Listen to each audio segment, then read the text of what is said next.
ওম সূর্যায় নমঃ। ইউটিউবের সমস্ত শ্রোতাদের জানাই বিনম্র নমস্কার। আশা করি আপনারা সবাই ভালো আছেন।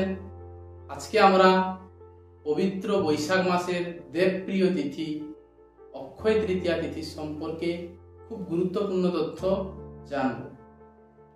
1431 সালের 27শে বৈশাখ অর্থাৎ ইংরেজি সন 2024 সালের 10ই মে সকাল 5:44:21 থেকে রাত 4:48:49 পর্যন্ত এই পূর্ণ দেবপ্রিয় অক্ষয় তৃতীয়া তিথির অবস্থান। এই অক্ষয় তৃতীয়া তিথি তার নামের মধ্যে তার প্রকৃত অর্থ লুকিয়ে আছে। অক্ষয় কথার অর্থ হচ্ছে যার কোনোদিন ক্ষয় হয় না। শাস্ত্র বলছে এই অক্ষয় তৃতীয়া তিথিতে আপনি যেই কর্ম করুন না কেন তার কোনোদিন ক্ষয় হবে না, অর্থাৎ সেটা পাপ হোক আর পুণ্য হোক। আপনি যদি অক্ষয় তৃতীয়া তিথিতে কোনো পাপ করেন কিন্তু পূর্বে আপনি হাজার হাজার পুণ্যকর্ম করে এসছেন, তাহলে সেই পাপ আপনার স্থির থাকবে, অর্থাৎ সেই পুণ্যের প্রভাবে পাপের মার্জনা ঘটবে না। তেমনি যদি আপনি পূর্বে হাজার হাজার পাপ করে আসেন কিন্তু অক্ষয় তৃতীয়ার দিন একটি হলেও পুণ্য কাজ করেন, সে হাজার হাজার পাপের পরিবর্তে এই পুণ্যের মার্জনা ঘটবে না। সুতরাং যেই কাজটি আপনি করবেন সেটা অক্ষয় এবং অমর হিসাবে থেকে যাবে। তো অক্ষয় তৃতীয়া তিথি সম্পর্কে আজকে এই ভিডিওতে আমরা অনেক তথ্য জানব। প্রথমে বলি এই তিথি খুবই শুভ, কারণ এই তিথিতে ভগবান শ্রী পরশুরামের জন্মতিথি, ভগবান শ্রী নরনারায়ণের জন্ম উৎসব।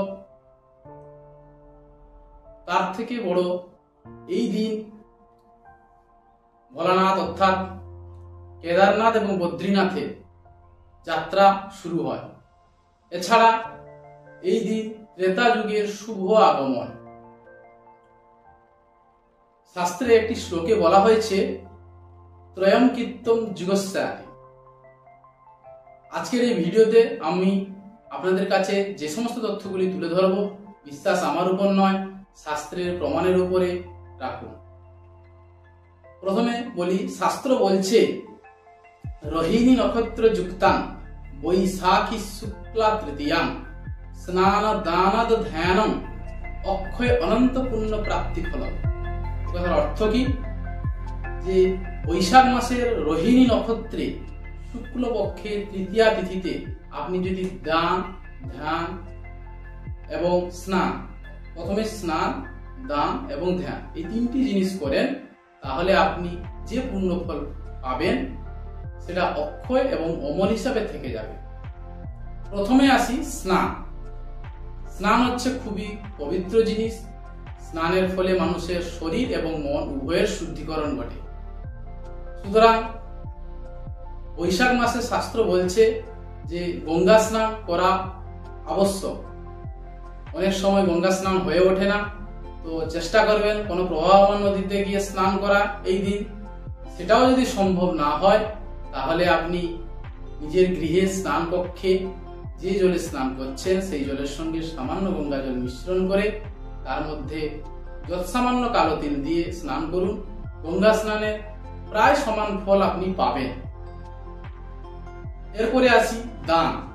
দান হচ্ছে খুব মহৎ কাজ, যেটা সবার দ্বারা সম্ভব নয়। দানের বিভিন্ন গুরুত্ব আছে।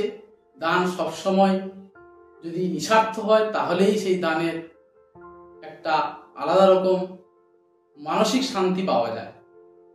শাস্ত্র এই তিথিতে দানের নিয়ে একটা শ্লোক বলেছে, শ্লোক একটা আছে। সেই শ্লোকটি হচ্ছে যৎকিঞ্চিৎ দিয়তে দানম স্বল্পম বা যদি বা বহুম তথা সর্বম অক্ষয়ম যস্মা তেন অক্ষয়স্তম। এ কথার অর্থ কি?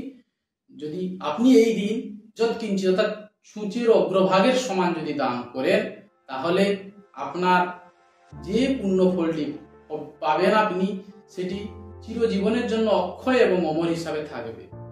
সুতরাং চেষ্টা করুন এই দিন আপনি মন, কর্ম এবং বচন এই তিনটি যেন কোনো কুকর্ম বা কোনো খারাপ কাজের সঙ্গে জড়িত না করে সৎ পথে মানুষের সেবা বা মানুষকে সাহায্য করুন অথবা দান করুন।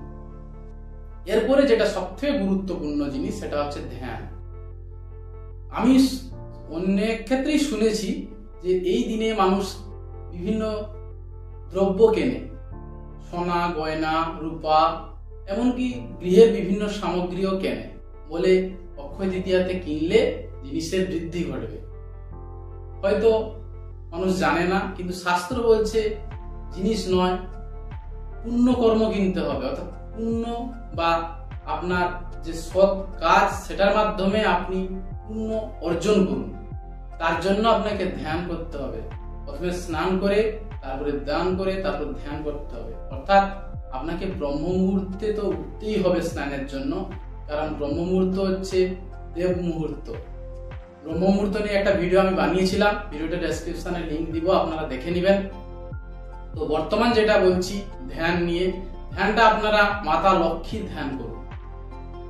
শাস্ত্র বলছে এই দিন আপনি ভগবান নরনারায়ণের পূজা করুন, মাতা লক্ষ্মীর ধ্যান করুন, ঘরে ধনসম্পত্তি অভাব জীবনে হবে না। এছাড়া আপনি এই দিন মাতা লক্ষ্মী এবং নারায়ণের মন্দিরে গিয়ে যদি একটি শ্বেত পুষ্পর সঙ্গে একটি প্রদীপ প্রদান করেন, তাহলে আপনার গৃহে সংসারে অর্থাৎ বৈবাহিক জীবনে খুব সুখ এবং শান্তি থাকবে এবং ধনের আগমন ঘটবে, অর্থাৎ অর্থ আগমন ঘটবে। এ নিয়েও একটি শাস্ত্রে প্রমাণ আছে। ভবিষ্যৎ পুরাণে একটি প্রমাণে বলছে, জয়ং পশ্যতি তৃতীয়াম কৃষ্ণম চন্দন ভূষিতম বৈশাখ স্থিতে পক্ষে জায়জাত অচ্যুত মন্দিরম। এই কথার অর্থ হচ্ছে আপনি বৈশাখ মাসের শুক্লপক্ষের তৃতীয়া তিথিতে ভগবান নারায়ণ এবং মাতা লক্ষ্মীর মন্দিরে গিয়ে পূজা অর্চনা করুন, তাহলে আপনি এর সঠিক পূর্ণ ফল পাবেন। আজকের এই ভিডিওতে আমি অক্ষয় তৃতীয়া তিথি কিভাবে আপনি সঠিক ব্যবহার করবেন তা নিয়ে সম্পূর্ণ তথ্য আপনাদের কাছে তুলে ধরলাম। ভিডিওটি ভালো লাগলে অবশ্যই ভিডিওটি লাইক করবেন, চ্যানেলটির পাশে থাকার জন্য চ্যানেলটিকে সাবস্ক্রাইব করবেন এবং বন্ধুদের কাছে অবশ্যই ভিডিওটিকে শেয়ার করবেন। ভালো থাকবেন, নমস্কার।